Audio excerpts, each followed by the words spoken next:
নমস্কার, আমি অর্পণ।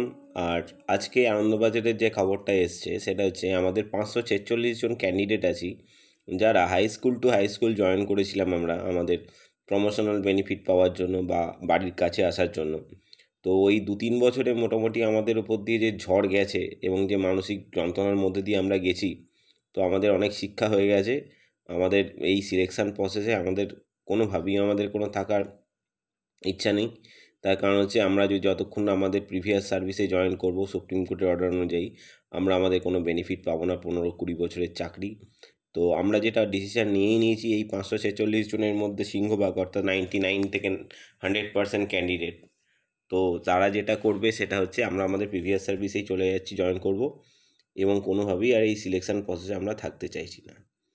এর ফলে যেটা হবে সেটা হচ্ছে প্রায় 546টা সিট, যে সমস্ত 2016-র ফ্রেশ যারা ছিলেন আর কি, অর্থাৎ যারা 5-6 বছর চাকরি করেছেন আমাদের সাথে, আমাদের সহকর্মীরা, ফ্রেশার সহকর্মীরা, বন্ধুরা, আর যারা নতুন এবারে 2025-এ যারা প্রথমবার পরীক্ষা দিচ্ছ, তাদের ক্ষেত্রেও কিন্তু এই 546টা সিট কিন্তু খুবই কাজে আসবে।